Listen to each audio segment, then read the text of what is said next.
Boa noite, o nosso trabalho é sobre a litose, saber diagnosticar para tratar.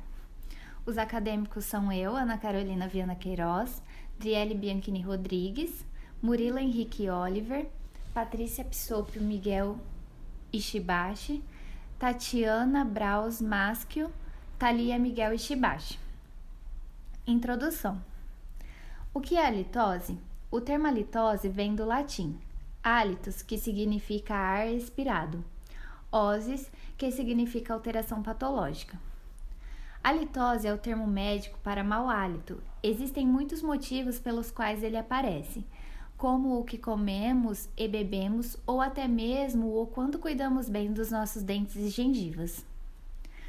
96% das causas de odor desagradável exalado pela boca são problemas bucais, enquanto que, em alguns casos, ocorre um comprometimento sistêmico associado. Boa noite, agora quem vai apresentar é a Adriele e eu vou falar um pouco mais sobre a curiosidade histórica. Há relatos escritos no Papiro de Herbes, um dos tratados médicos mais antigos e importantes no Antigo Egito, datado de 1550 anos a.C., que substâncias aromáticas como mirra e incenso eram utilizados no combate do odor bucal desagradável. O que o mau hálito pode acarretar ao paciente?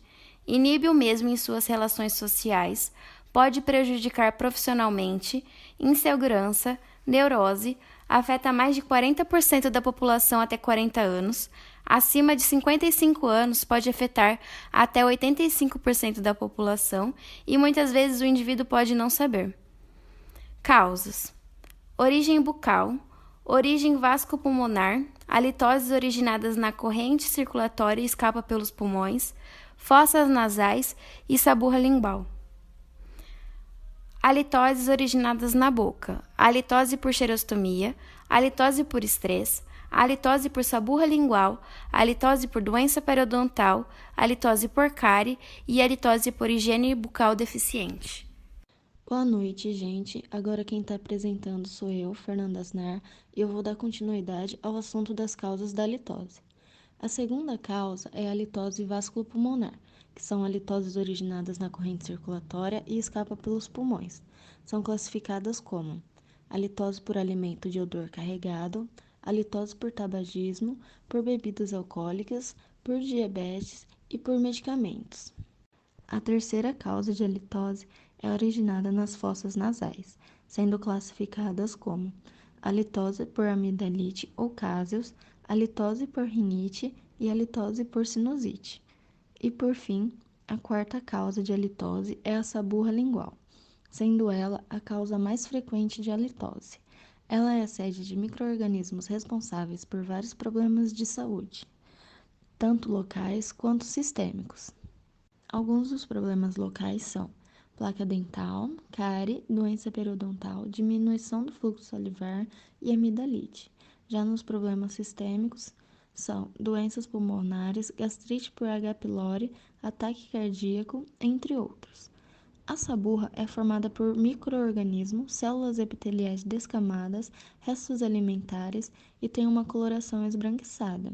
É encontrada em maior concentração no dorso da língua e a maior barreira para a eliminação da mesma é a náusea que o paciente apresenta durante a higienização. Essa imagem mostra a língua com presença de saburra. Nesta próxima, mostra como deve ser feita a higienização da língua para a remoção da saburra. Sempre com a ajuda de raspadores ou até mesmo com a escova de dente, o ideal é posicionar no final da língua, bem lá no fundo, e ir empurrando toda a sujeira para fora. Esse movimento deve ser repetido quantas vezes forem necessárias, até que a língua fique em um tom de rosa claro. E agora essa imagem mostra como deve ficar a língua após ser higienizada. Boa noite, gente. Meu nome é Murilo. Eu vou estar dando continuidade falando um pouco sobre a fisiopatologia da halitose. Então, como que ocorre esse mau cheiro, esse odor? Antes de entrar em maiores detalhes, a gente tem que saber que os odores vetores são pequenas partículas dispersas no ar, que são capazes de imprimir as sensações olfativas nas células receptoras da cavidade nasal. Então, os odores vetores, eles são inspirados pelas nossas narinas e quando entram em contato com as células receptoras, produzem estímulos nervosos que vão para o nosso cérebro, onde são traduzidos em sensações.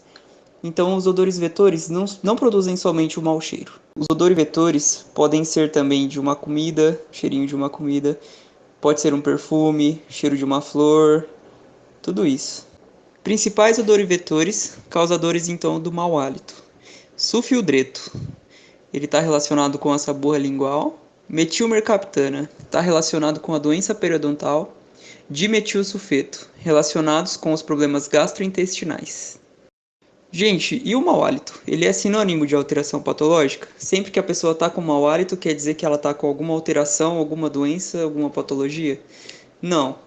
É errôneo crer que todo hálito desagradável é anormal ou indicativo de alterações orgânicas. É possível encontrar alterações de hálito em pessoas saudáveis, por exemplo, ao acordar ou no período de jejum. Fisiopatologia da litose. Normalmente ela é multifatorial, mas a maioria das vezes o que ocorre é um acúmulo de detritos ou células epiteliais no dorso da língua, podendo se agravar com a diminuição do fluxo salivar. Por quê? Porque a saliva é que é responsável por limpar esses detritos e essas células epiteliais. Então, com a diminuição da saliva, ocorre a diminuição da limpeza, acumulando mais células epiteliais e mais detritos. Então, esse material acumulado é um bom substrato para a ação de bactérias proteolíticas da cavidade oral, as quais liberam uma série de aminoácidos. Aminoácidos contendo enxofre por si só ou por modificações de sua estrutura dão origem a produtos de mau odor que transmitem ao hálito um cheiro de ovo choco. Então, esses aminoácidos que dão origem aos odorivetores. Certos alimentos, como alho e cebola, possuem um alto teor de substâncias odoríficas, levando então a boca a um mau cheiro quando ingeridas. Eu sou a Patrícia e vou dar continuidade ao trabalho e comentar sobre alguns tipos de halitose. A litose da manhã. A litose não patológica. A princípio não é exatamente um problema de saúde, apenas um desconforto e pode ser resolvido com aquela higiene bucal caprichada pela manhã. A litose por restrição alimentar. Ela é multifatorial. Ficar sem comer por mais de 4 horas faz com que a glicemia do organismo caia e mais uma vez precise queimar os ácidos graxos. Para manter o bom funcionamento, o que provoca o mau hálito cetônico, por isso, para evitar esse desconforto, precisamos nos alimentar de 3 em 3 horas. A litose, decorrência da doença periodontal. Além do controle da gengivite e periodontite, estudos comprovam que a presença da saburra lingual e casos amigdalianos são importantes causas da litose. Podem agravar e perpetuar a doença periodontal.